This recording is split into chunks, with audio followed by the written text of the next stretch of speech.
Well, look at the camera. The camera is this one's right here, right? Yeah. Okay, so is this recording? What's yours say?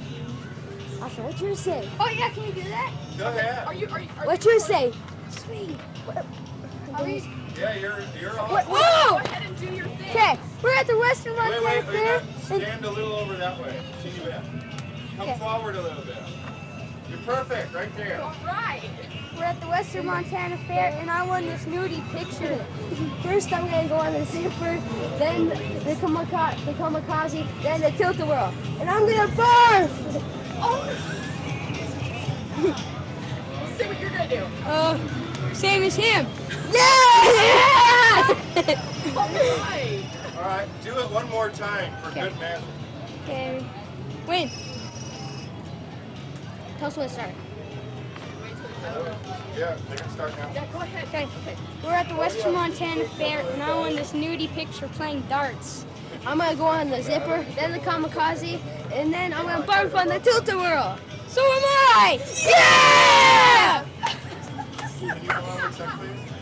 Hold on. Are we gonna be on TV? You wanna look at What the time? What playback? time?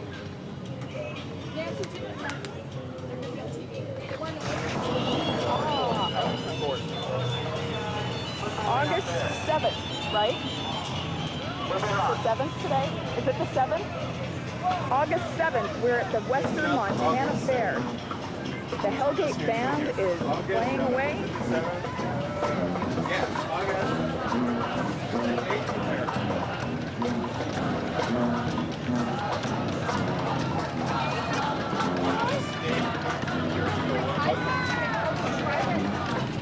I'm getting closer, can't get a good shot.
I don't know. I'd have to say you were the man. What's your name? Steve. Good job, Steve. You just won a free pride red at the Hellgate Pride Red booth, which is the red booth down over there. Yeah. Well, it's the early 21st century, going on 2002, and the music you know today as the blues will probably only exist in your local record stores. Well, today, let's try to celebrate the music known as the blues by playing Louie Louie.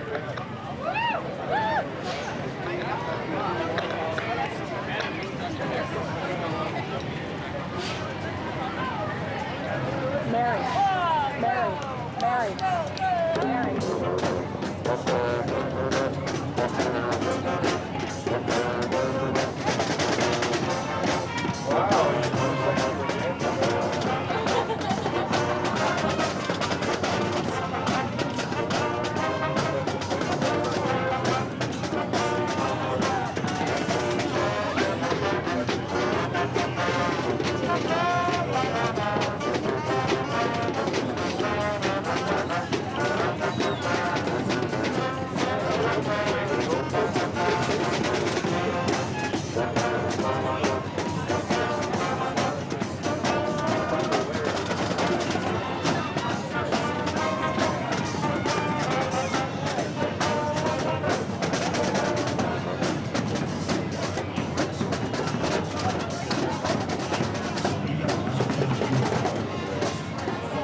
miles to Chicago. We got a full tank of gas, half a pack of liquor, and you're wearing sunglasses.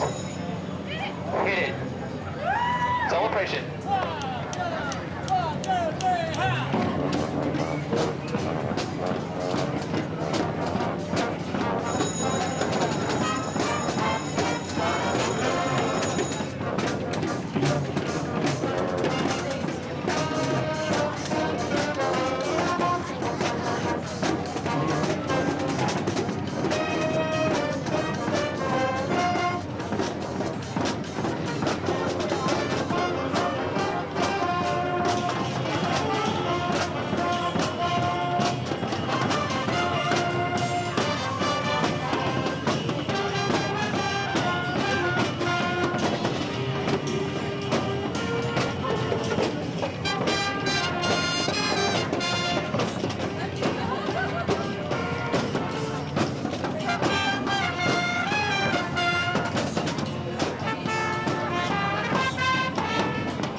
Check out the M&M's.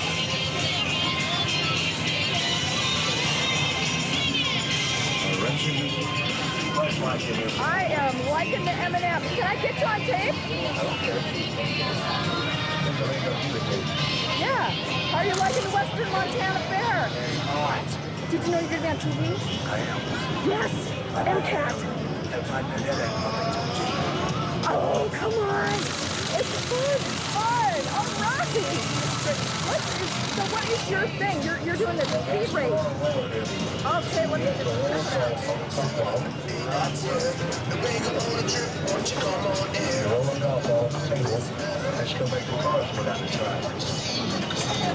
Could you show me that again? Wow. This is very artistic. Oh, cool. I gotcha. You're on record. Woohoo! You guys ready to race? See you guys.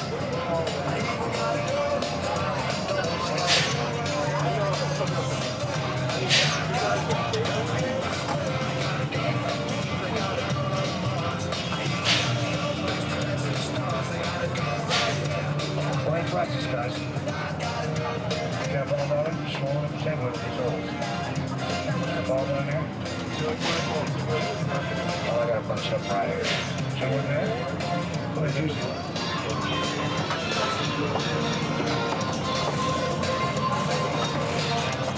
Yeah, one or two. One ball or two. Let me have one. Thank you. All right, y'all guys ready to race? All right, hold on to your ball when it comes back. Now, when you hear the bell ring, start racing.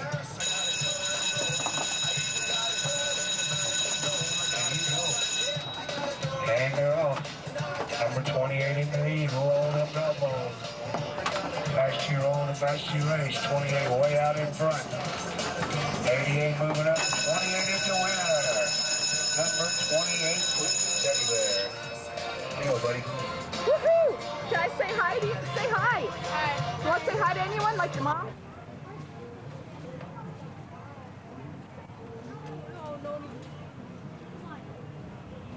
How long have you been married? Going on. Oh. I can ask you that in just a few minutes and make it official. So we'll wait just a second. Welcome to Conversations. My guest today is one of the funniest men that I know, at least locally. We were going to do the show in the studio, and it was pointed out to me that it's Fair Week, and why don't we do it from the fair? This is Mr. Chris Evans. How are you, sir? Yes. Chris, you and I did a show, Frankenstein, years ago. It was my first contact with you. You were great, I remember, being very funny. The thing I remember about Frankenstein was on the Wilma stage, Don Kukla, who directed it, had that big 2-ton set on casters. And the casters broke one day in a rehearsal, and they couldn't turn the set. They had to tear the entire set apart. Did we do Frankenstein in the Wilma? We did Frankenstein in the I Wilma. had it so long ago. And the other trick I'll always know as a director now, if you ever need something to look like a human brain, boil cauliflower. Yes, we had more boiled cauliflower in that show. Smelled wonderful. My favorite moment was we had this big neon thing that we had borrowed, you know, to look like scientific equipment. Yep. And the last night, Don Kukla is going, now be very careful with that because it belongs to, I don't remember. Yeah, I don't remember either. Western Montana Lighting. And anyway, down it came. Oh yeah, Murphy's Law. And I thought it was such courage of somebody. He said, well, I got to tell her. And he just turned around. And he didn't dawdle, you know, put it off. It was great. I've seen you in shows since then. Yes. I think you've probably seen me in a show or two since then. Mm-hmm. I do them occasionally. Let's see. I've always been an on-again, off-again actor, and it's no big deal. You, on the other hand, have decided Have that you way were too good much enough free time on my hands. to pursue it. The thing that I love acting in this town, number one, because the audiences are so appreciative of anything you do if it's got quality. And the theater in this town, as a majority, has nothing but quality. I don't care if it's you go to the kids shows at the Missoula Children's Theater. Mm-hmm. That's quality. The University of Montana, the MCT, and some of the other core groups that are going around. You know, latest example, what we were just talking about was Swinging on a Star over at the Elks Club, which I thought had nothing but quality. It was fun to watch. I am out of the theater scene. Mm-hmm. Since my computer and my cable TV, I really, I'm not so sure, but theater isn't dying, at least in my life. So how about filling in my ignorance? What is going on? Are new companies, small groups? It's been going on for years. The new companies in town. What's that? The big ones we've got. You've got the Missoula Children's Theater, Missoula Community Theater. You've got the University of Montana, and you've got Montana Repertory Theater, of course. And those are the main groups. With Missoula Children's Theater has always been real special to me because when I first came to town, in way back when dinosaurs ruled the earth, about 1986. Jim Caron was real good to me. I was out of work. I couldn't find work. And Jim always gave me something to do. And he's been very good to me and my family for going on 15 years now. I've been in and out of the University of Montana for a while. I got my undergrad degree there in theater, and have just recently been asked back to the MFA program over there in directing. And I'm not sure if they're regretting that yet. I every now and then I have an occasion to drive people just a little bit bananas. But yeah. And with the Montana Repertory Theater, with Greg Johnson over there, it's pro theater. I've done one tour with them, and what he has done is I remember before Greg took it over, I believe in 1990, they were strictly Montana, Idaho, maybe Washington, and now they're nationwide. They're nationwide. They go coast to coast. Okay, I fill my ignorance in now, and for people out there, Missoula Children's Theater, independent thing. It sends children's drama around the world. Around the world. With professional actors who go to communities, they get the kids involved. And it's an amazing week. Right. They send 2 people out, say, to X, Missouri, and they have, at maximum, 7 days to put on an hour-long musical with up to, what is the most they've taken, 100 kids? Don't know. Yeah, I believe it's around 100 kids. They make little cowboys and Indians. Little cowboys and Indians, and at the end, communities who don't normally get theater have their kids up on stage in an hour-long musical and with professional actors. I saw one of those ones. It was kind of fun. Oh, yeah. Okay, now the community theater is separate from the children's theater. All right. Same building. There is some connection there. Oh, yeah. Everything is under the Missoula Children's Theater roof. The community theater, they've been doing this forever. A season of 6, possibly 7 shows. And you want to talk about a great community to do community theater. And, it's interesting, over at the university, I've gained a label of being somewhat community theater, and I'm proud of that. I'm very proud of that. But yeah, you know, if you've seen a Missoula community theater show, you know, most times they work.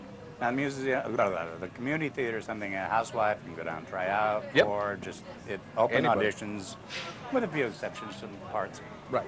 Okay, now the Montana Rep, I've been out of the loop so long. That is a professional company? That is there are 2 professional companies in town. That's the Children's Theater and the Montana Repertory Theater. The Montana Rep brings in actors from, you know, all over the country. They have auditions, Chicago, New York, Seattle. They go after equity actors to come to the University of Montana and do full-scale touring shows. Now, are local actors get involved in that? Or no, most of the time, no. This is normally for equity actors and also students. Greg Johnson takes on students as interns, as understudy. Oh, okay. And university connection then? Yeah, very much a university connection. And what they do, like this next season, they're going to be doing Death of a Salesman and touring that all around the country. They've gotten some amazing press with some of the shows they've done. They did To Kill a Mockingbird, adapted that to the stage, and the press around the country was brought it back a second time, didn't they? Yeah. And the same with It's a Wonderful Life. Who does the Shakespeare in the Park? Shakespeare in the Park is Joel Janke. I believe he's still there in Bozeman. Oh, so it's a... Yeah, it's out of Bozeman, another professional company, and seeing what they do, you know. I didn't know that. I thought it was from here. Nope. Okay. Out of Bozeman. We've got a couple smaller groups now. You've got some smaller core groups. Don Kuklis, what he did Swinging on a Star with.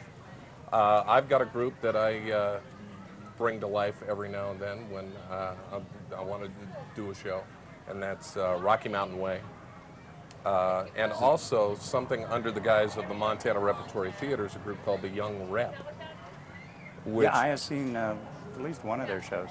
And reviewed they've been around since for 10 years, which is it's a great life of a show. And what the Young Rep does is there's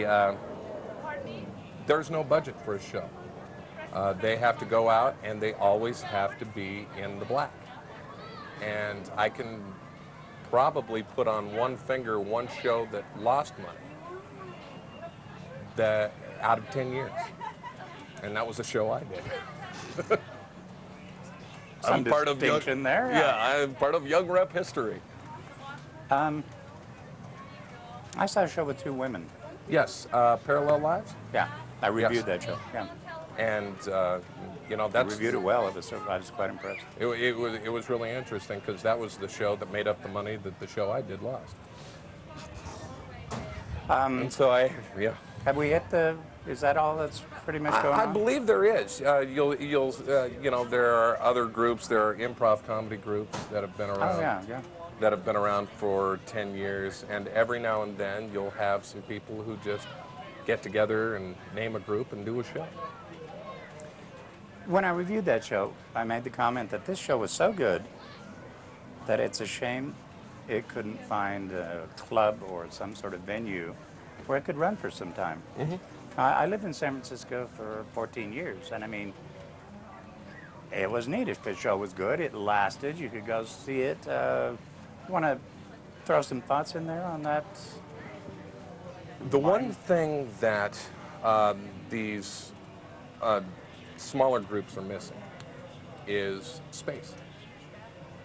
The thing that the reason these shows like Parallel Lives or you know, or something else isn't running longer is that we 9 times out of 10 have to pay quite a bit for the space, and after a while that just starts sending things into the red.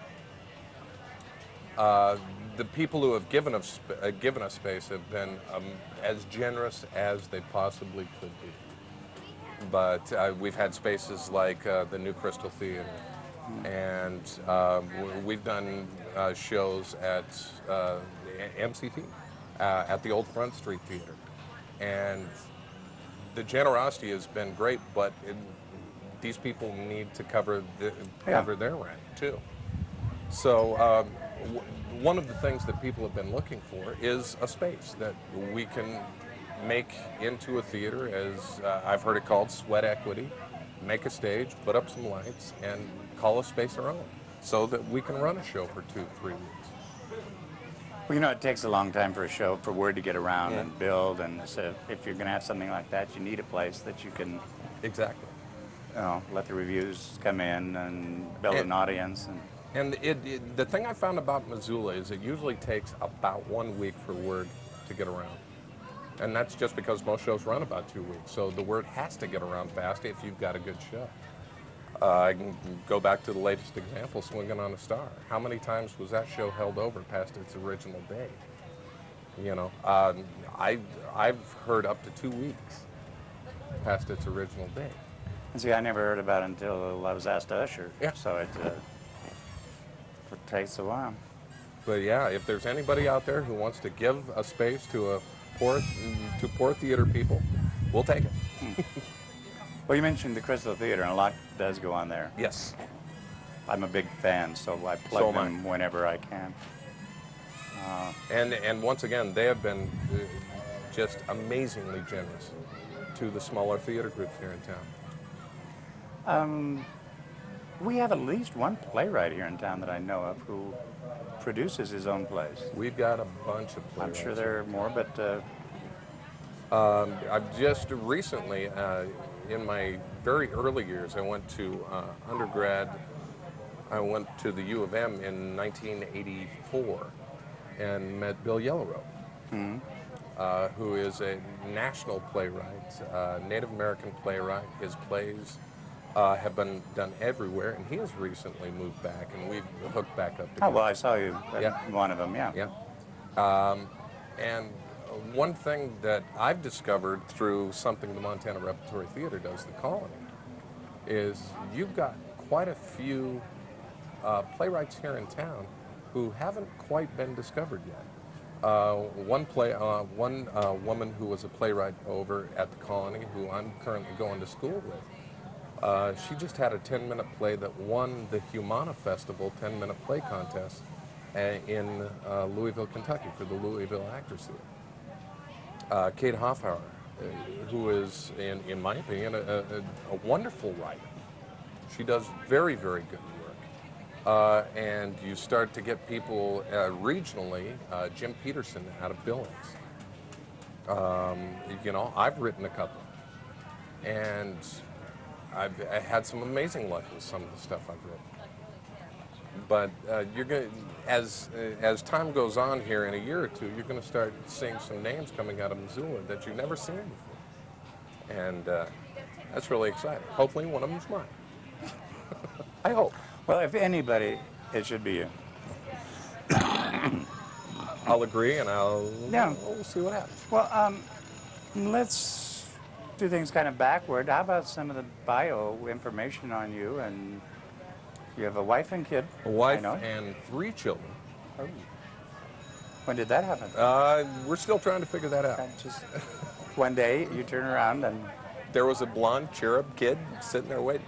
No, I spent a lot of my childhood in Great Falls, and went to high school there, and got into theater actually on a dare. I was a big football playing, husky looking guy, was tough and all that, and a friend of mine said, "Boy, you really ought to try this drama class." And I went and I tried it, and I loved it. It drove the football people crazy, because what was a football player doing in drama, and actually doing pretty well. Did summer theater there at the College of Great Falls, and that's where my wife and I officially met. She went to the same high school, and she was 2 years ahead of me. And we got together. We went to school here for a year. I ran out of money, and I asked her if she'd like to move with me to Idaho Falls, Idaho. Worst question I've ever asked her. We lived in Idaho Falls for a while. We got married in 1985. Moved back up here in '86. And I went through a myriad of jobs. The longest one I had was about 10 years in radio, which, if I ever write a book about that, there's some amazing stories that have come out of radio, being a midnight to 6 disc jockey. You're not doing that anymore? No. No. I had fun with radio. I enjoyed the people in radio, but boy, I hated what commercial radio started to do. It's all about the money now. It's not about the entertainment to me, And I'm sure you can find somebody in radio who will argue with me on that. But all of us grew up with some great radio. And now it's all about how much money can they get, and that really depressed me. And I thought, I just don't want to do this anymore. I've been a bartender.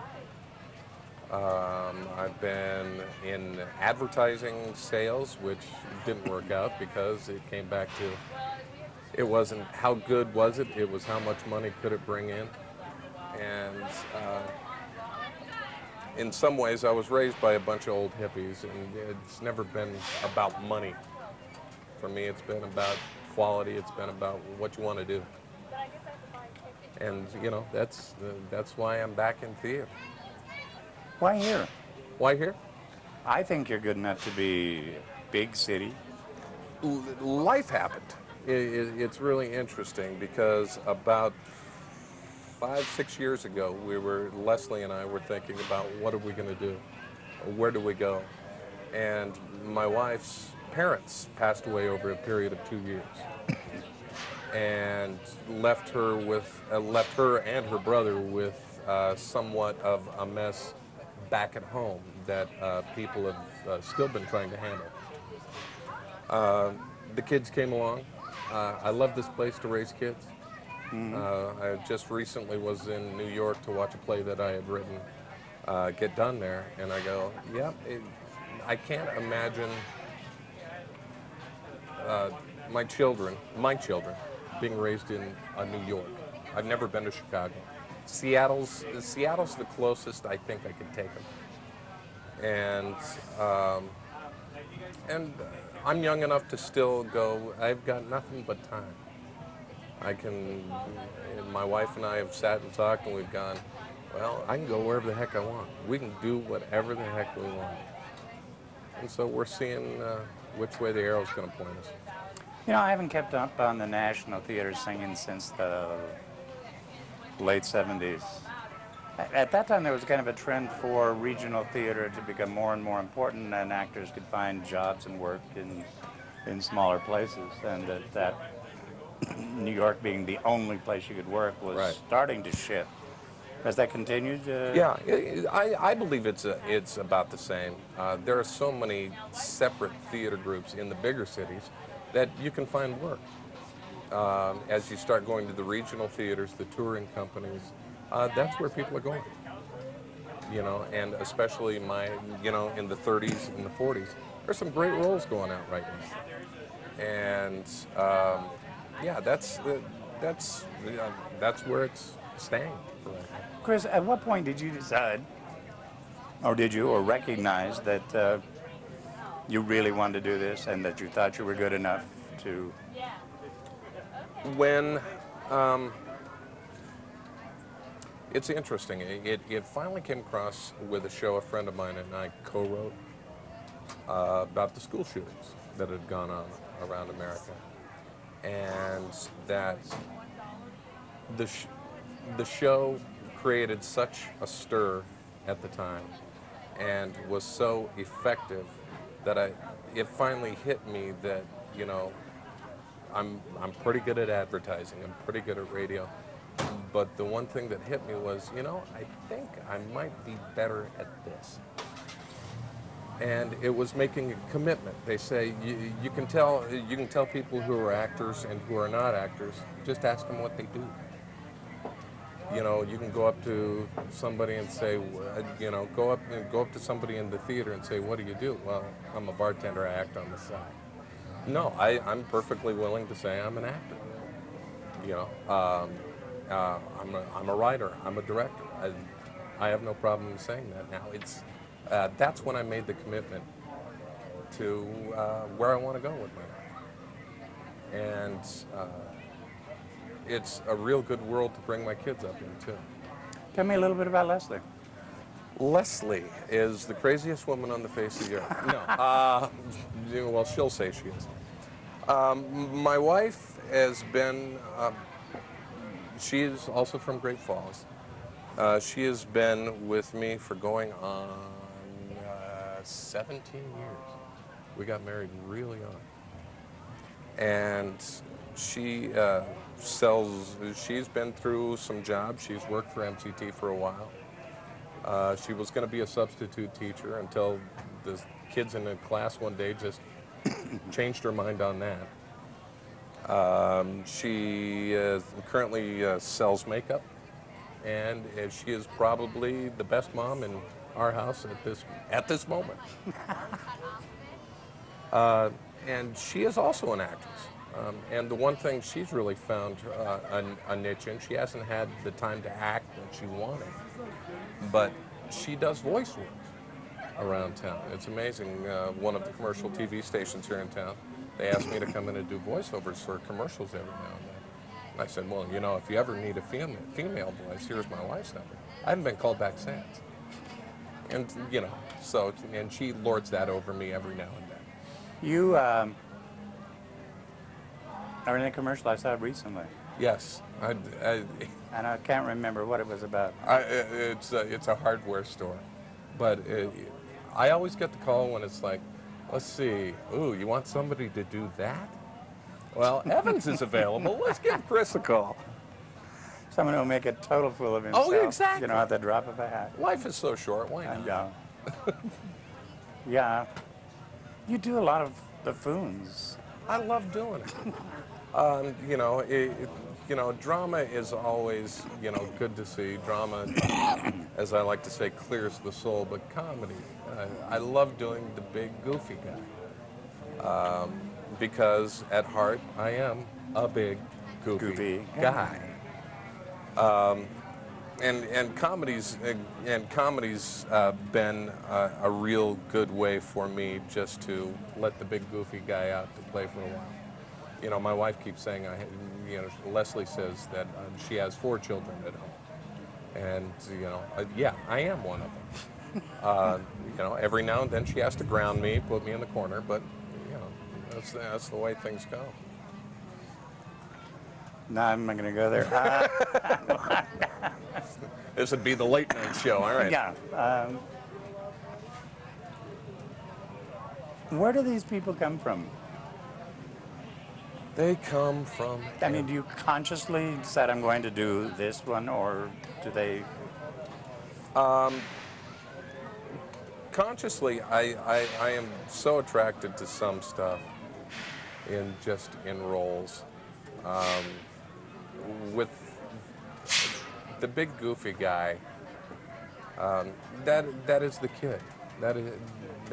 I like being a kid. You know, I can live vicariously through my own kids or on a stage. And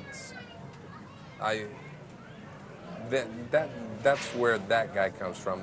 The dramatic guy, what a great stress release. If you can get up there and they say, make the nicest guys the baddest guys. And there was one role I did in a show over at the university, The Marriage of Bet and Boo, where this guy was just the most evil, nasty man on the face of the planet. So first thing I did was I asked the director, can I shave my head and grow a goatee? She said, well, yeah, sure, why not? I've got a size 8 1/4 head. When you shave that, it's not a head, it's a planet. And it was so nice just to be the bad guy for a while, because if you can get somebody to love you or hate you, that is so much better than ambivalence or apathy, you know. They just come from whatever personality wants to show up. You know, sounds a little weird. Yes, I have many personalities. But yeah, it's hard to explain. But yeah, it's the kid or the bad guy. Just the two? Yeah, honestly, yeah. You know, the other guys are always so boring, and I never get cast in those roles anyway. No. You know, the last time I was cast as a romantic lead was about 8, 9 years ago. And I was great as a romantic lead. If you like, you know, I had this long, bushy hair with the bald spot. So I looked like, you know, a 1960s art history, you know, professor from a university. But the other roles I don't get cast in. Just, you know, I've got a unique look. I'm a character. I'm a character actor. And so they're going to stick me there. You know, vocally, I can do quite a bit of stuff. I've got a strong voice. Did King and I over at the Wilma for MCT many years ago, and I was the one guy they didn't mic. The funny thing about that, I accidentally stepped into one part where they did have it mic'd, and the guy forgot to turn down the mic, and I boomed. And I think I took out about 5 rows because the guy forgot to turn down the mic. But yeah, I love being the kid. You know, you watch kids play, and everything, and it's an acting lesson because they are so totally committed into what they're doing. You know, I watch my son Adam play is huge into, let's see, dinosaurs or sharks. It's sharks right now. We just got back from a vacation, went to SeaWorld, and he saw sharks, and just, he's now obsessed with that.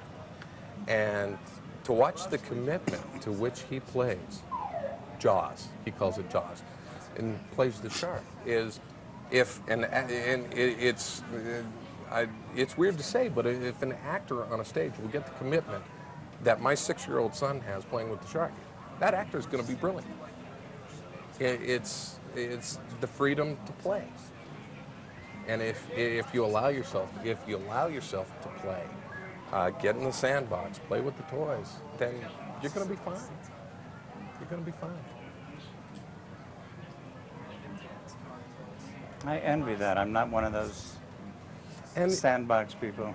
And it is so, you know, it's hard to do.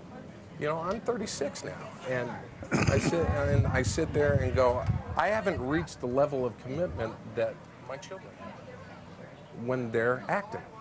You know, my son and my daughter, when they do a play, they do plays every now and then, and for our family, and they're so into it. They're so into it. They make up their own lives, and you see their heart, you see everything that an actor needs. I'm going to lead you probably way far afield. But Go for it. Maybe not. I talked to people who weren't there. Okay, like, as I was going to sleep last night, I was talking to you about what we were going to do today and this and that. And if I'm obsessed, I talk to the same person, which is horrible, about the same things, which is even more horrible. But I do that when I'm walking down the street. now, I asked Joel over there. He doesn't talk to people in his head. Unless he's really, really mad at, one particular person. You son of a bitch. But I'm trying to go whether you talk to people like that and whether it has some effect on characters you do. Do they Yes. speak through you? Do you speak to them? Before I go on stage, I've done, the first 2 minutes on a stage are the worst for me. That's when I just have the anxiety. And what I do, and this is, I talk to the other characters I play. I have my own personal support group before I go on stage. I've played everything from a Vietnam vet to an old crusty Southern gentleman, and all the characters, and it's one of those. That's where I get a lot of my courage to step on the stage. I've gone through rehearsals, gone through rehearsals, done all the dress rehearsals, but once you got a crowd out there, every now and then, and I don't care if you're Jack Nicholson down to somebody acting in, Two Dot, Montana. It's one of those things. What makes you take that first step onto the stage? And yeah, I talk to them. There are times where I've gone, I have no idea what my first line is. And, the minute I step on, there it is. But yeah. And it's amazing some of the conversations I've had. Put an old crusty Southern gentleman, a Vietnam vet, a big nasty bald guy with a goatee, and me in, the same hallway before a show. At least I talk to people who are real. Oh, no. You're talking to I'm people you've been. Yes. Oh. And it's interesting because with the commitment, you do it, you rehearse a show for 6 weeks, 6 to 8 weeks. And then you do the show for 2 to 3 weeks. That's a lot of time to spend with somebody you're not. And I don't say you have to, but I have to carry that along with me. I can't drop somebody. I love every character that I've done. And I want to make that investment into what I do on a stage. I love every character that I've done. And so, yeah, I'm going to carry a part of that with me for the rest of my life. And it's a great feeling. Well, if you keep them alive like that, do you remember their parts? How long they're... I don't remember the lines, but I do remember what the essence of these characters were. Yeah. It was amazing. One of my critiques over at the University of Montana a long time ago was they said, Chris, we hate everything you do on stage, but the audience seems to love everything you do on stage. Drove them nuts. Drove them right out of their gourd. But the first thing I want to do with every character that I do is make them one of us. Make them a human being. And when you put a character on a stage, it shouldn't be anything that people can't relate to. I drove Jim Carrey nuts when I did King and I, because I wanted to really humanize. I didn't want to do Yul Brynner and pose and this and this and this.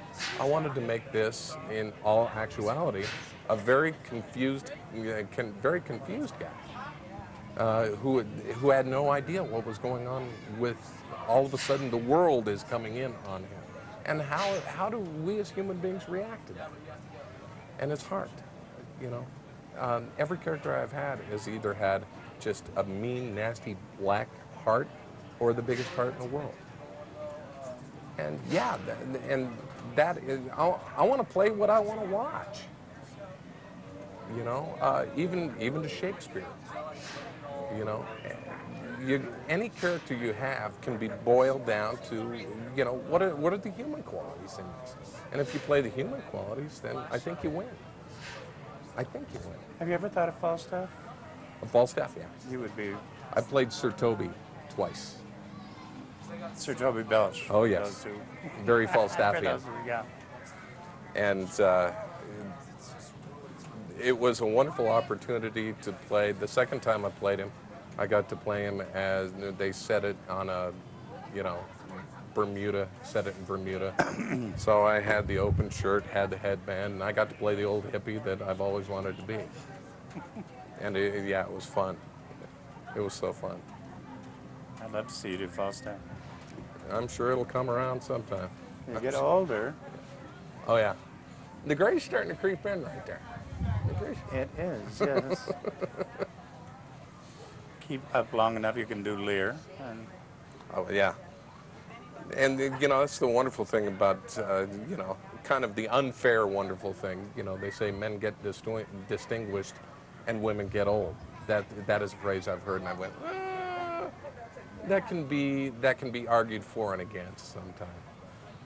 and there are exceptions as well. Oh, very much so. Diana Rigg is Diana Rigg. doing well, yes. Love, Yes. love the lady. Bow before the queen. How can I get you to, can you do some voices or things for me? Oh, Get yeah. some- I've never had comedy on my show, except in flashes, you know? Well, you know, I did a one-man show by Eric Bogosian. I've done a couple of those. And, you know, you can sit and go into one of these things where there was got back from New York, and there was this a very confused lady who was going to cross the street and as the cars, and this lady got in and grabbed her and said, "No, you can't do that, you know." And this guy, you know, behind her said, "Hey, why don't you get her out of the street before she effing dies, okay?" And, you know, I thought, there's my New York moment. My New York moment is right there. Another one is, you know, and I was raised on Bugs Bunny cartoons. You know, the 90 minutes of Bugs Bunny in the morning, so you can sit there and do Yosemite Sam. Why for did you put that on my head? You don't do Bugs, do you? No. No? No. And see, He's a little lean or something.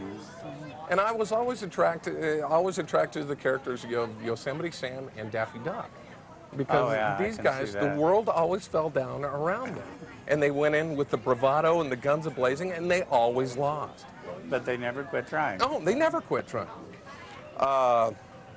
There was the one thing a lot of people always said that I looked like was Beetlejuice. You know, when I have long hair, and it was one, "Come for your daughter, Chuck." You know, and that kind of thing. And let's see, some more will come here. Come up with another question. Let's see here. Oh. You did Waiting for Godot? Yes. Someone told me how fabulous it was, and It was one that that actors have to go through at least once. I highly suggest it. Very good friend of mine at the time, John Brownson, and we were sitting in the green room at the University of Montana one day. John was like, "Well, what show you want to do?" And I just offhandedly said, "Waiting for Godot," and so he set it up. I was like, I was kidding. And approaching that show was one of the most amazing things I've ever done. Just from the sheer magnitude of, and once again, it's weird to say, the sheer magnitude of two men sitting on a deserted road and speaking Samuel Beckett's words. I will never forget that experience.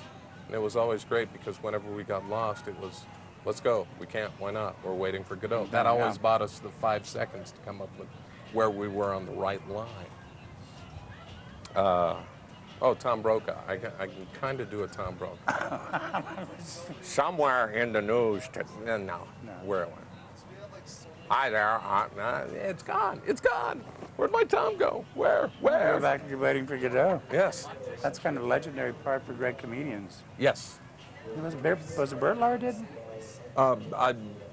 Yes, Bert Lahr and I forget the other man's name. I've heard productions of Robin Williams and Steve Martin did a production of Waiting for Godot set in the Napa Valley. But yeah, you know, historic people have been through Godot. Oh my God. I think that play is about twice as long as it needs to be. Yes.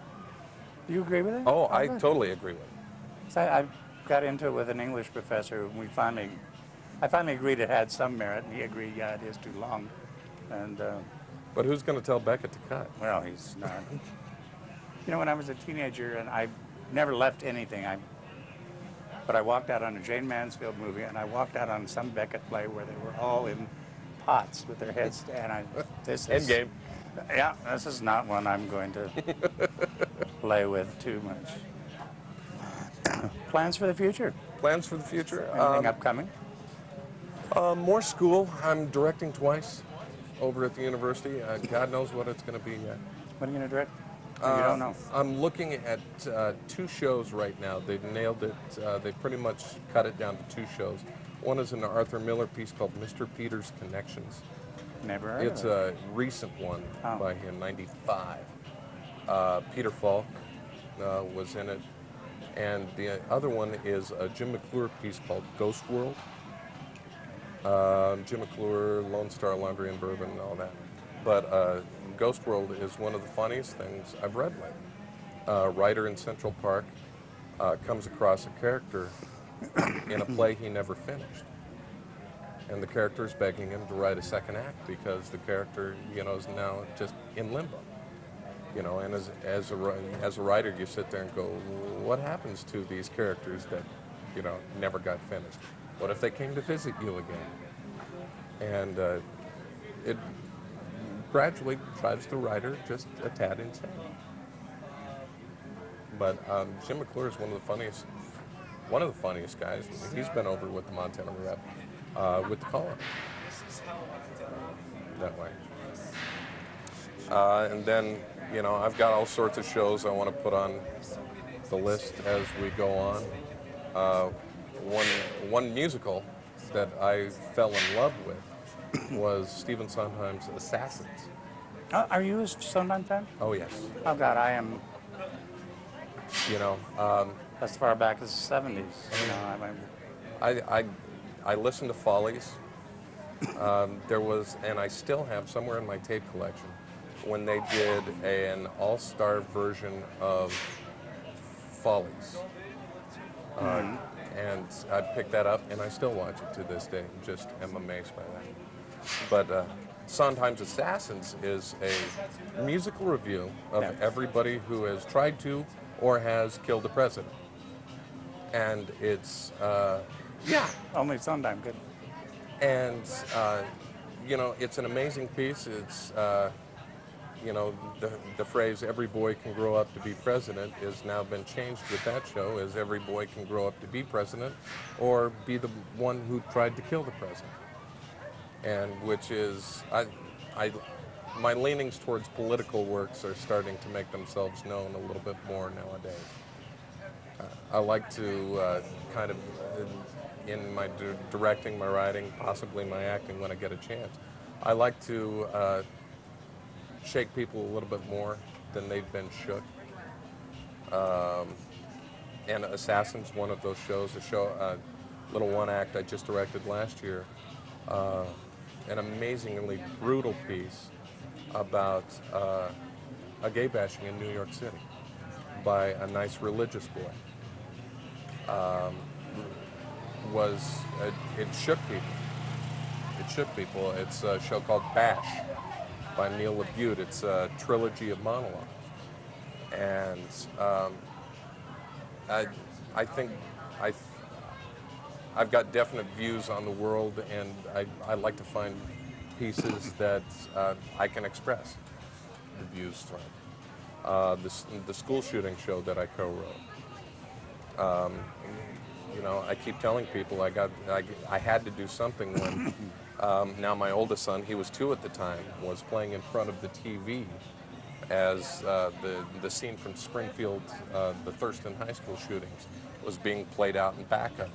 And I just thought the juxtaposition of him in front of the scene just shook me. And so a friend of mine and I wrote a show called American Roulette.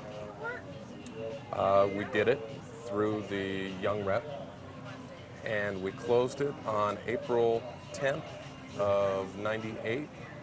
10 days later, Littleton, the Columbine shootings happened. And I had so many comments after that, that the people were shocked about Columbine, but their first thoughts went to us, the people who were in the show. And I thought that was an interesting way to look at things.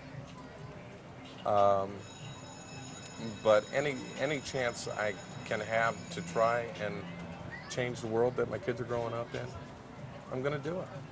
Right or wrong. You know, there are, you know, it's interesting working with Bill Yellowrobe lately, because my experiences with the Native American culture has been zero. And it's not because I don't want to, it's just I have never had the opportunity. And so now Bill has been claimed to be an angry writer.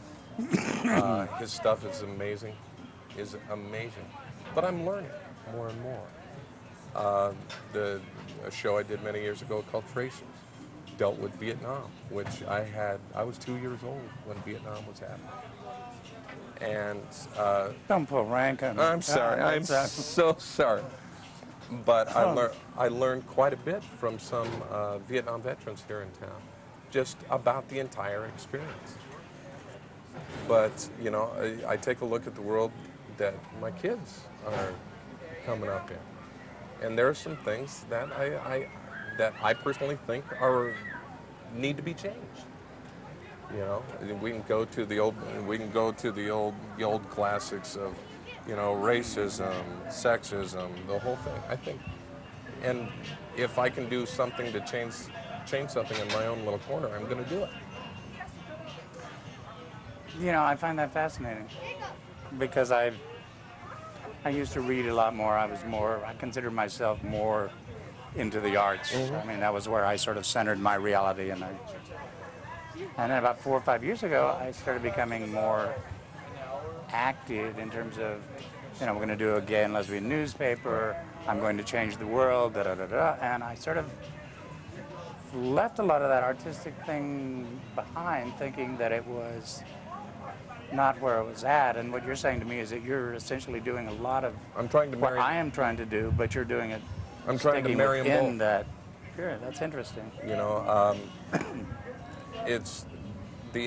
and I wouldn't call myself an activist, but I would just, again, the phrase I've used, I'm not trying to save the world, I'm just trying to save my little corner of it. Mm-hmm.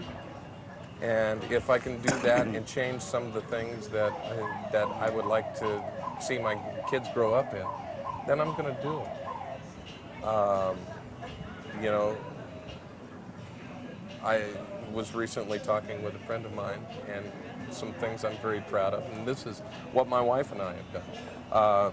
My kids see no color. My kids see, you know, no race, no sexual preference. And I go, what a wonderful world to grow up in. How old are they? 6, 3, and 1. And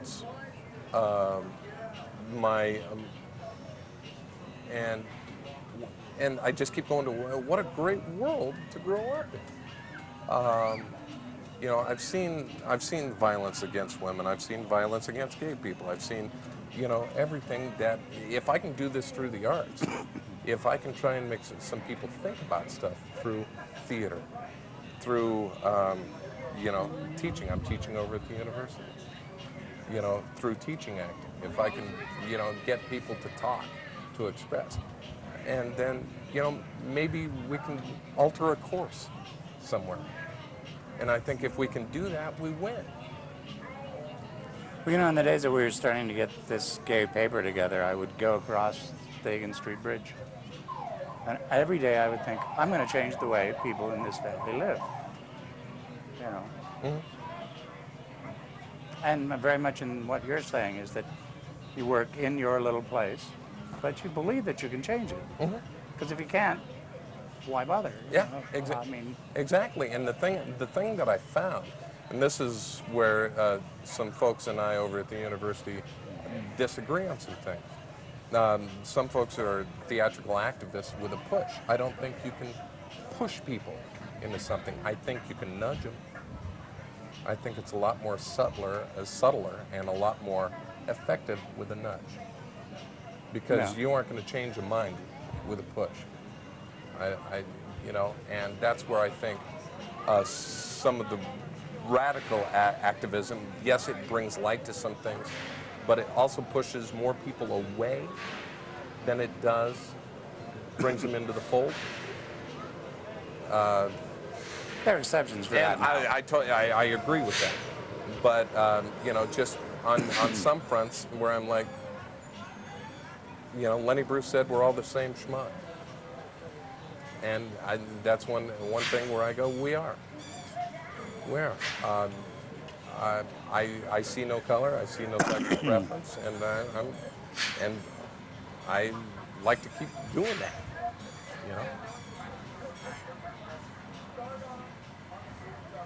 I want to, I was going to make an introductory statement and I forgot, so can I interrupt here? And Oh, go for it. sometimes at the beginning I do catch-ups on other shows, and we did one 2 shows ago about a young kid who, small on a punk type band and looked kind of gay, and when they had the riots he was taken in as, and got a lot of hassle. It looked like just because he was perceived as gay. Right. Which he wasn't, which doesn't, but anyway.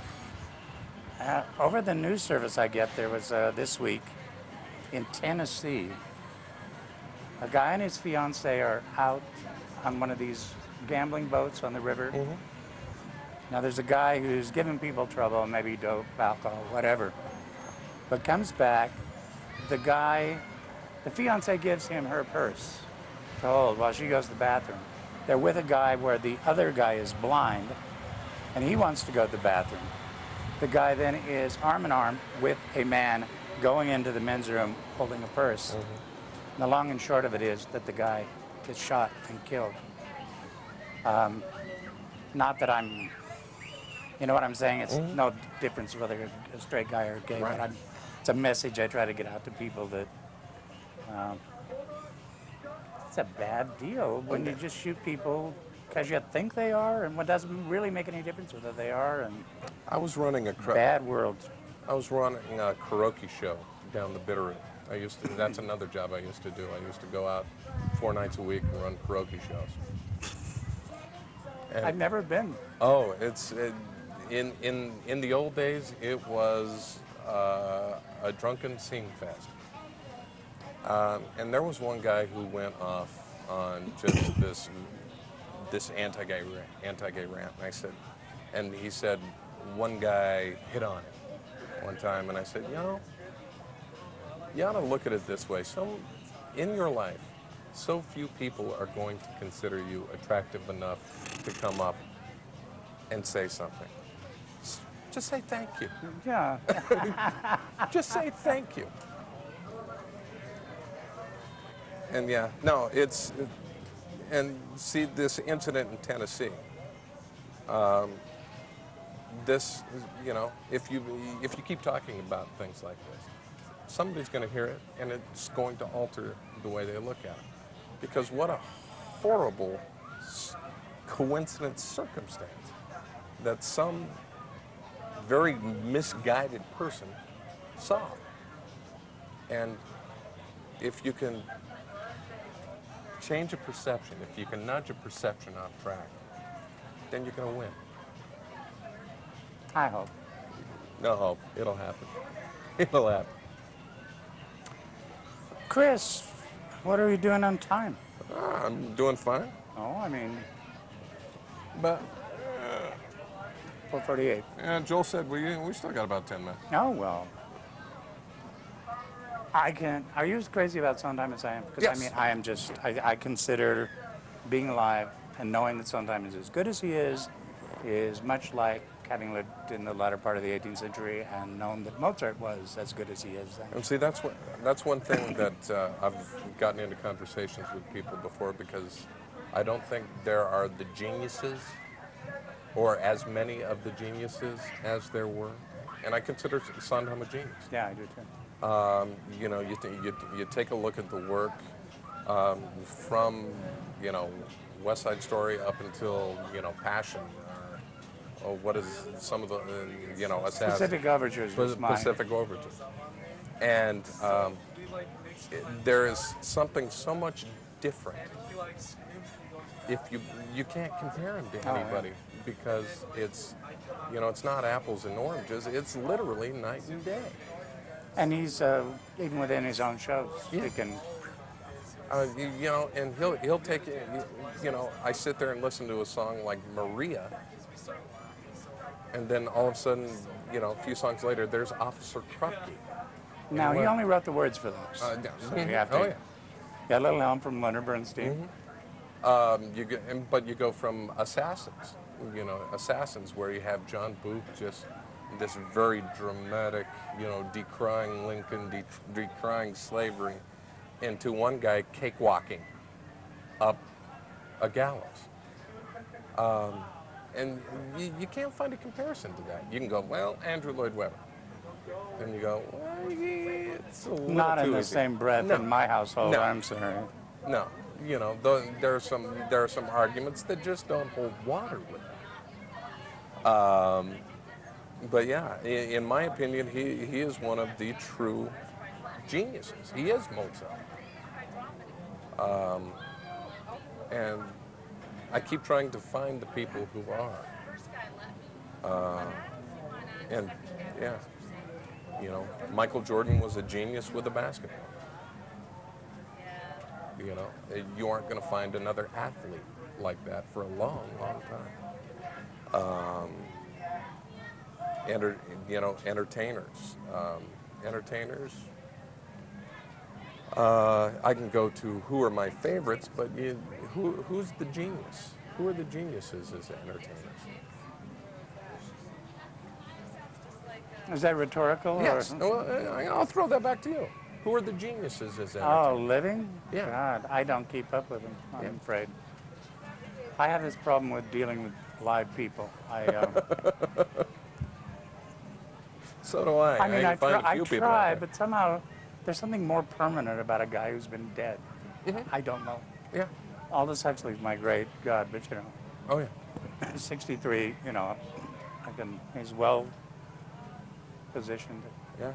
I'm surprised I made an exception for Sondheim.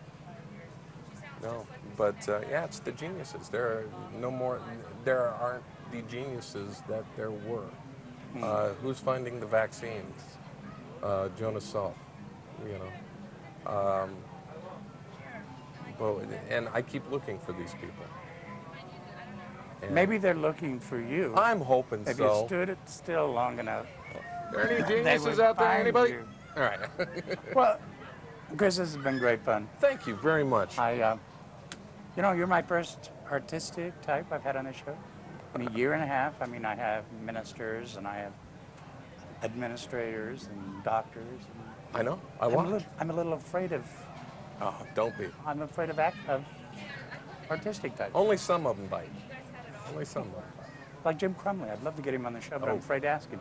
Get him on. And I know he would. Oh, yeah. But I'm scared. Get him on. Worst thing they can say is no. Exactly. Hey, thank you very much. great. All right. That's it. We should do something cute so that when we... Whenever you want to start, go for it. Okay, well, let's get started then. Okay. Good evening. Welcome to the Libertarian Party program, Other People's Pockets. My name is Scott Butler, and with me tonight is Mike Fellows, chairman of the Libertarian Party here in Montana. And as probably many of you know, he's ran for political offices here, and we're hoping to encourage Mike to do that again.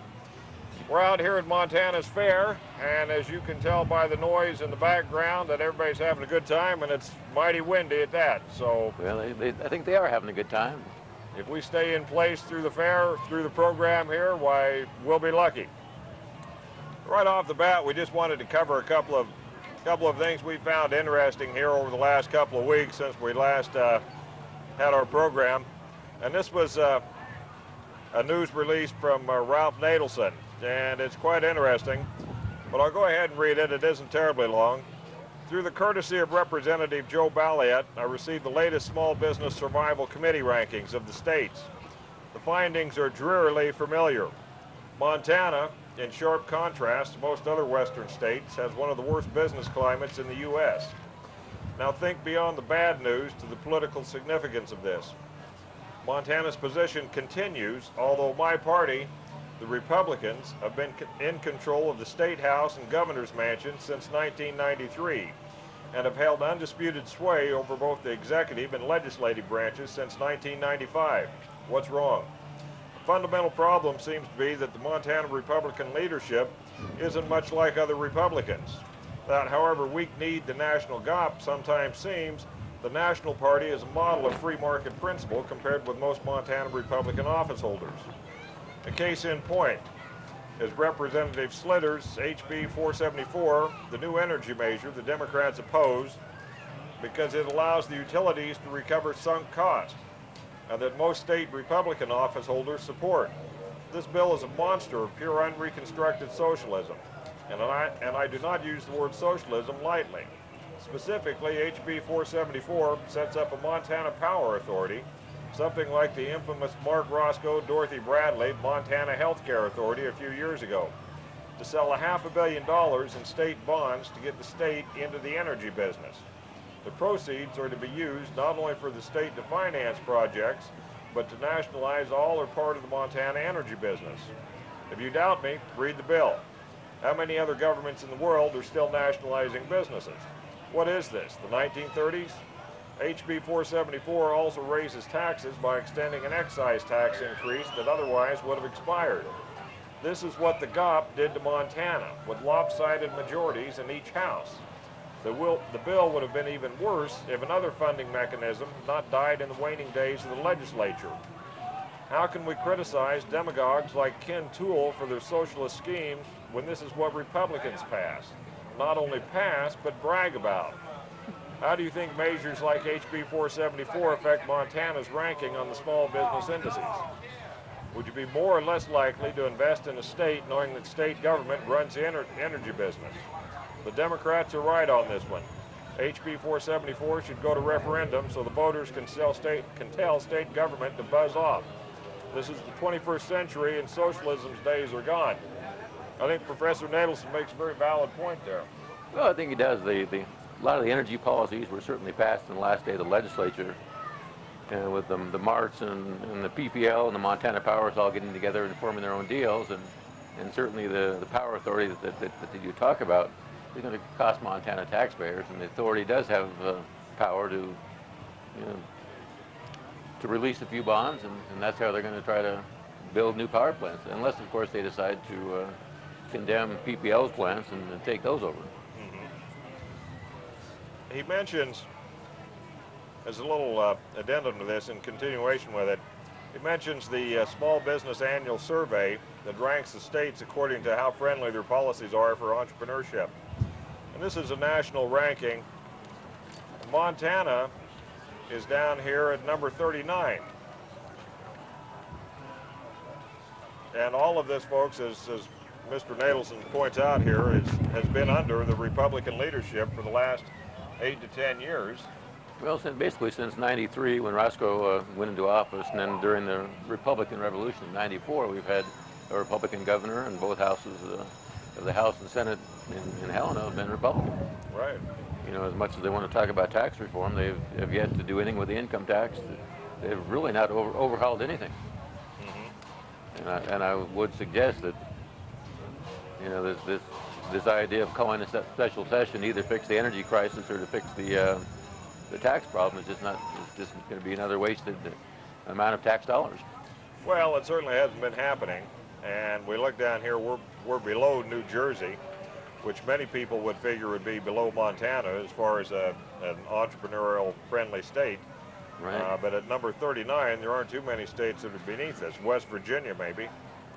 But District of Columbia, of course, is dead last at number 51.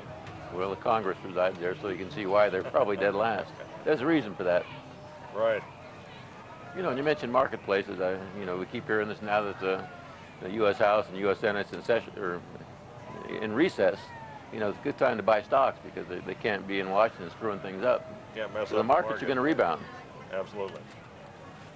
Along those same lines, there's another one here that the Libertarian Party in Tennessee. Tennessee is one of only 9 states to not have an income tax, and they've been trying to impose an income tax on the people, but the Libertarian Party out there, along with some... Right here. Here we are. Here, along with a number of other people, have mounted quite a demonstration against it out there, and it looks like they're going to repeal any effort to impose an income tax on those folks. Well, it's pretty strange because the governor is a Republican out there, and he thinks that this is the one tax we need to revitalize the economy and get the state back on its feet again. Of interest to note in that is Tennessee is number 10 on that Small Business Annual Survey as one of the better places. It's in the top 10 as one of the better places to own a business and to be in the private sector. But it seems like it doesn't matter whether it's a Republican or a Democrat in place there. Once they start seeing money and start realizing that they can cater to the voting public by enacting bogus spending bills, all of them seem to want to impose a tax of some kind or another. Well, Montana was actually pretty good at trying to get somebody else to pay for things. In the area of school funding, we had increased tobacco taxes to pay for that. We saw the weed tax on your car title was doubled. A couple other taxes on there were doubled. Sam Katzenberg up there in the High Line and wants to widen Highway 2, but only if we can get federal funds, and only if those federal funds don't encroach on other special projects here in Montana as far as roads. So they may say, well, we didn't raise that much taxes in the legislature, but they were busy raising the fees and other things that certainly are a form of a tax in most people's minds.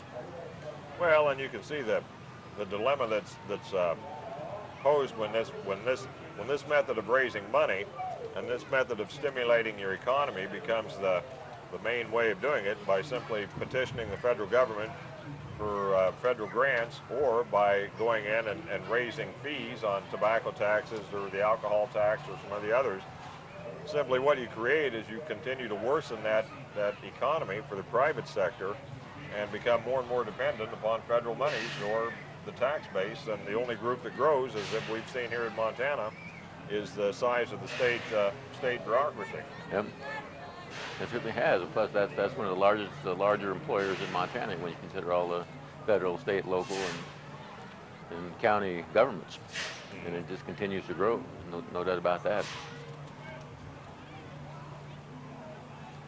Because I also hear another ballot petition that's been proposed in Massachusetts by the Libertarian Party, which would be in the income tax there, and I think that's probably going to be pretty successful. Because most of their funding, I think, probably comes from folks like Senator Ted Kennedy that gets all the federal funding. Federal funding. And then one project out there that's got quite a bit has been that Big Dig, which is a tunnel underneath Boston, which was supposed to originally cost anywhere from $4 to $5 billion, but it's now gone up to about $15 to $20 billion with cost overruns and time delays. Still escalating, I'm and sure. They can't even account for where the money's gone. Certainly it's gone to pay for some of the landowners that sit right there, and probably gone off to grease some of the local politicians, obviously, to get things moving a little faster. But those are concerns that we as taxpayers shouldn't have to get stuck with. That's why it's called other people's pockets, folks. Here's something I never thought I'd see, and that's the Libertarian Party in agreement with Jesse Jackson. But why Jesse Jackson's Toyota boycott is better than any government remedy. If you want to help achieve racial equality in America, then joining Jesse Jackson's threatened boycott of Toyota is a better way to accomplish that goal than by supporting government affirmative action. Want to force Toyota to reconsider its racial policies? Then a boycott is the way to do it, said Steve Dosbach, the party's national director. Who needs affirmative action, government quotas, and politicians when you've got the economic power of millions of Americans on your side? Not only that, it's refreshing to see Jesse Jackson, who usually relies on the coercive power of government, to try a voluntary method of solving a problem, such as a consumer boycott.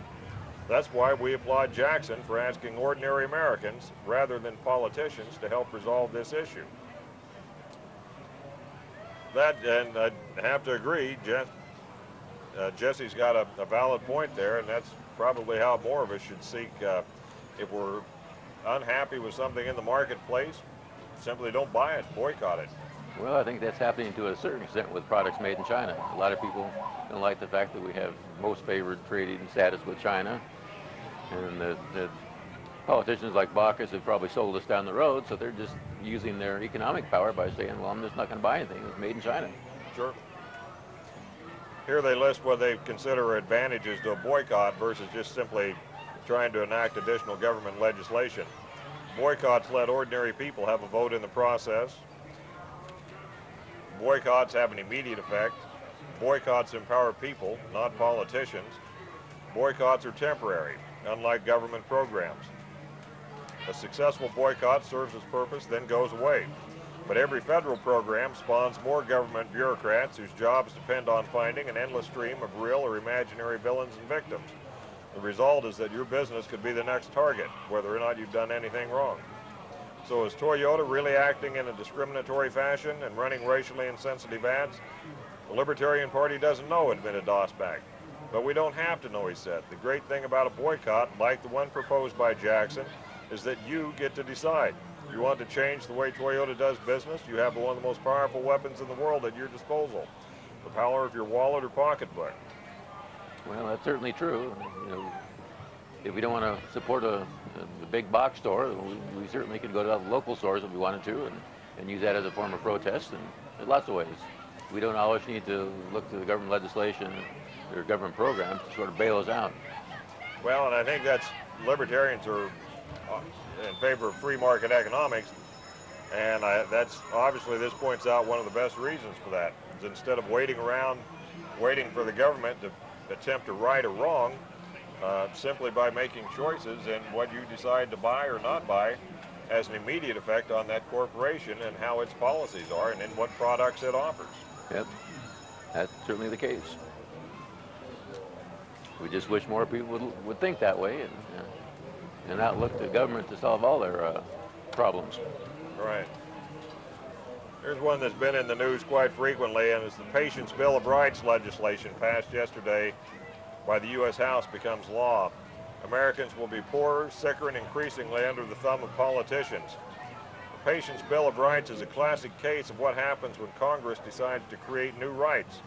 Prices will go up, quality goes down, and the politicians will get more powerful.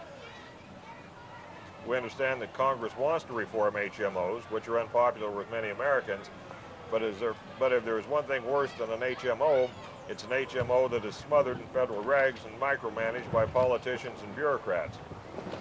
And I have read some articles by a woman who has read the entire bill here, and people think that their privacy is being further enhanced under this, but actually, according to her, and she says she's read the entire bill, is that your privacy will be weakened because more and more of your information will be under the hands will be in the hands of government agencies and government bureaucrats. Well, that's certainly the case because they've got sort of a medical database that they're proposing, which recently went into effect, and Health and Human Services Director Tommy Thompson could have probably changed anything, but the Bush administration failed to act on some of those things. Right. So that any information that the government collects, well, they can now pass on to third-party people, whether it's insurance companies or whether it's government agencies or whether it's companies, or it'll be bought and sold on the open market, basically, you know, all done courtesy of the United States government. Right. You know, and that's a concern for a lot of people out there, because they want their medical options to be private. And there is I would say there is a growing movement, it's a nonprofit called Simple Care, where they're going back to the fee-for-service type of operation. So if I go see a doctor, I just give him $20. He takes care of me, and that's it. So there's no middleman. He does deal with all the Medicaid and Medicare forms, and it's much cheaper for him because he gets the money right up front. He doesn't have to hire additional staff to take care of all this stuff. And so you're going to see that more and more. And I assume for most medical problems, don't really require that much, and you could probably go in and give the doc a $50 bill and take care of most of what was needed. Yep, that's certainly the case. Again, folks, the issue of privacy, a lot of people worry about privacy being invaded by private corporations. Private corporations want to know what your purchasing choices are, that's true, so that they can enhance their offerings to the public. But the real danger to privacy is not private business obtaining too much information on you, but it's simply the federal government and the state governments having access to all the information about you. And it looks like the wind's picking up out here and things are flying all over. As usual, but that's something similar to what they were doing with the ID driver's license photos. They were selling those to third-party people and setting up databases. But it just goes to show, folks, that the Libertarian Party, even though we're out here in almost hurricane-style winds, we don't hesitate and bravely sit through this 30-minute program to bring you information about liberty. Dedication. That's right. Huh? Information you can use. Take home, talk to your friends and neighbors, and let them know just exactly what's going on. Here on the war on drugs, it says here, Portugal abandons hard line on drugs. Portugal's forced back the frontiers of drug liberalization in Europe with a law which at a stroke decriminalizes the use of all previously banned narcotics, from cannabis to crack cocaine. The new law, which came into effect on July 1st, takes a socially conservative country far ahead of much of Northern Europe in treating drug abuse as a social and health problem rather than a criminal one. Vitalino Canis, the drug czar, appointed by the Prime Minister Antonio Guterres to steer the law into place, said on Thursday it made more sense to change the law than to ignore it, as police forces do in the Netherlands and now experimentally in the Brixton area of South London. Why not change the law to recognize that consuming drugs can be an illness or the route to an illness? America has spent billions on enforcement, but it has got nowhere. We view drug users as people who need help and care. And with George Bush's coming back to his claimed compassionate conservatism, this might be a way for him to show real compassion and realize that people who are addicted to drugs are indeed sick and they don't need incarceration, but they need treatment. Well, I think his compassion is actually to build more prisons and to lock these people up. But if you look at states like California that recently passed a ballot measure that says when a judge is looking at sentencing, he has to look at those types of treatment options first before he chooses jail. So many of them that might need help would actually get treatment and get out of their predicament if they have a predicament rather than spending time in jail at tax dollars expense. Because you can see, I guess in a situation in Florida where they let out all the rapists and murderers, so to speak, to lock up the drug offenders. And some guy that had been chopped up somebody in California, well, he got out and chopped up somebody in Florida, and they got criticized for that kind of policy. You know, if you got victimless crimes or crimes, the people should not be locked up. Well, and that's the issue there. I mean, if you're going to have a government agency of some sort, this is truly a case where government can be in the business of trying to enhance people's lives, of trying to better their lives, and I know that's something that all politicians clamor about. But truly, treatment of something like this, when we know from studies that it's more cost-effective to simply treat an addict than to build prisons and incarcerate people and destroy these people's lives and ruin the lives of their family, you know, it's time to give up on the war on drugs and look for another alternative. Well, and in fact, you know, we're spending between $24 and $18 billion on this failed war, and actually you could chop that in half and use the rest for education and treatment and still get a pretty good deal. Because the war on drugs is actually expanding to the property owner where they seize his house without cause, or the gun owner because his guns might be used in drug trafficking, and so we're seeing all these laws that take away gun owners' rights, and those folks should be up in arms too about the war on drugs and to put as much work into stopping gun control as to helping defeat this war on drugs. Absolutely, and as Mike just pointed out there, we've done a couple of programs on civil forfeiture laws. And that is indeed the case, where many people are finding their cars taken, and not only that, this type of law simply corrupts the enforcement agencies anyway, because it's been proven now that that they simply try to increase the number of their forfeitures because they can take that money and those items that they seize and utilize them. Yep. You know, it's money they get back from all the sales and auctions they have, and it's money they use to bolster their police departments, the sheriff's department, or get that brand new four-wheel drive SUV they've been looking at. This is an issue that's not going away anytime soon, folks, but we are seeing across the country that more and more people are being fed up with the money wasted on the drug war, and they're not in favor of incarcerating people for minor abuses of drugs. Well, because I think people have to realize it's not the issue about drugs, and you know, are we going to allow the whole country just to shoot up or do what they want to do? But you know, there are causation problems with the war on drugs that are extending far beyond what it probably should have been, and it's just a waste of time and money. An example of that right here is in our own state of Montana, up in Kalispell. The war on drugs thumped down hard on the small storefront retail business on Kalispell's Main Street last week.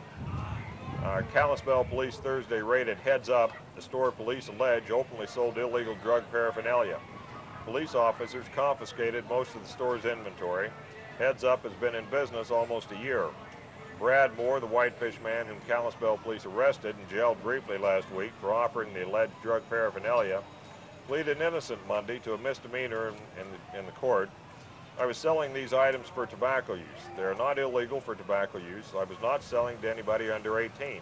And I am licensed by the state of Montana to sell tobacco products, Moore told the Missoulian after the brief court hearing. But this is an issue, another issue here. Here, evidently, is a legitimate store owner, yep. And because there is the intimation or the insinuation that he's trafficking in drugs or facilitating the use of drugs, we don't necessarily need proof. We'll simply bust in the door and seize his inventory.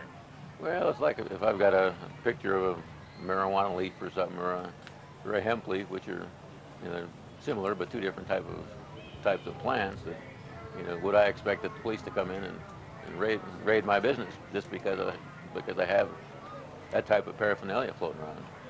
I mean, here's an issue right here. The warrant also states that police arrested a person who had a pipe purchased at Heads Up, and the pipe had marijuana residue in it. This is pertains to more than simply this. I mean, as Moore said, that like any retail merchant, he has no control over what the purchaser does with the end product. And do we really want to make the manufacturer or the seller of a particular product responsible for how somebody uses it? And this is what they're trying to do with the gun laws now and stuff like that. They want to make the gun manufacturer responsible if some lunatic goes out and shoots somebody. Well, certainly one can see if there's a manufacturer defect or something that causes problems, but in the case of this, I mean, it's, you know, the consumer, it's his choice, and he makes those choices, and that's the business. I mean, should Mark Bell down at the Bell Pipe Shop be arrested because some idiot uses one of those expensive pipes that Mike sells down there to smoke marijuana in? Not the least. It's a stupid law, but just on the accusations and suspicions, when somebody says, well, so-and-so might be doing this, well, and then your life's a living hell after that. Based whether or not the accusation is true or not, but you know, a lot of people have lost businesses and lost lives over stuff of that nature. That's what people don't realize is as we enact more and more of these laws, that the power of the state, the power of the government is unlimited. And it can spend as long as it wants, years and years in pursuit of you, and you have limited resources. That's why some of these lawsuits just won't work, because most people don't have that kind of money, and they don't have that much resources as the U.S. government to challenge different things. You know, which you're right, it could take 5-10 years on different types of lawsuits. Well, absolutely, and who has that kind of money? Anything in, well, here's one that's kind of funny, actually. Speaking along those, this is out of the Missoulian from Wednesday, today. Yeah, dog instigates marijuana bust in South Hills. Probably most of our followers have read this in the paper, but it is kind of humorous. A Missoula man and a woman wound up in jail Monday after a dog tied to a water spigot outside their South Hills apartment ripped apart a pipe, flooding their basement, leading to the discovery of a marijuana growing operation. Without reading their names here, it's irrelevant. But evidently the landlord went into the place after the water pipe broke and found some marijuana paraphernalia and alerted the police. And now these folks are sitting in jail because old Fido there got a little too rambunctious with the water spigot. Yeah, those things happen all the time, and they probably shouldn't, because you think of your home as being more of a private place. Private property, of course, that's a rental and not a private residence, but we expect to have some say in privacy there. Well, absolutely, and there is there's a law there that the landlord entered in under a legitimate condition. He is ultimately the owner of the property, right. And the property was at risk, and he found items subsequent to his initial discovery. Anything else in the paper here, Mike, that we're marking down as interest? Well, the only other thing I think in there they were talking about the beef checkoff program, which farmers have to pay this fee per head of cattle. It's an automatic fee. They can't get out of it, but there's a couple outside of Billings that have challenged the fee, and a nonprofit public interest group back east have taken up their cause, providing some good legal services and monetary support. And they're really encouraged because they had a similar situation with the mushroom growers. If you're a mushroom grower, you have to pay a certain fee automatically. You can't get out of it. And some people challenged that in court, and the judge ruled it was kind of a free speech issue, because they don't really have that much say over what the association does with their advertising and things like that. If they disagree with something, say with the Montana, the National Cattlemen's Association and National Beef Association does, well, pretty tough to change things at the local level. Yeah, pretty tough to change if you're just one man, that's for sure. Well, we are down here at the fair, and the wind is seeming to die down a little bit. Looks like the crowd's picking up and weather's cooling down, so if you haven't been to the fair yet, we certainly encourage you to come down and join in the festivities. Well, we should mention that we do have a libertarian booth upstairs in the commercial building. Do indeed have a libertarian booth upstairs. And we are giving away the free, the world's smallest political quiz. Come by and get an A get an A every time. Yep, find out where you stand in regarding liberty.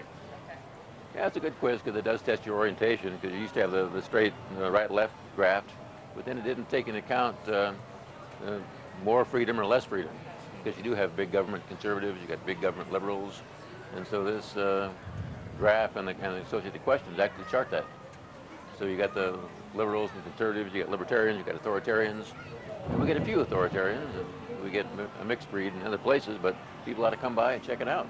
Well, and you're right, it is interesting. A lot of people take the quiz and are kind of astounded where they fall on that graph. Most people, when they actually answer a series of questions that force them to put down how they actually believe about a particular issue, I've never really done that. So when they put it in context, there they are.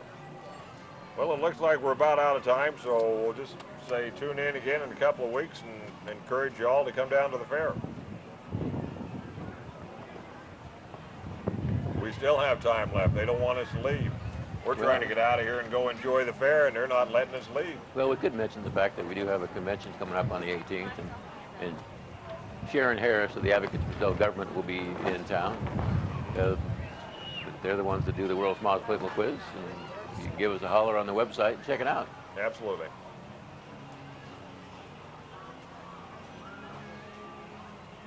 Are we off air now?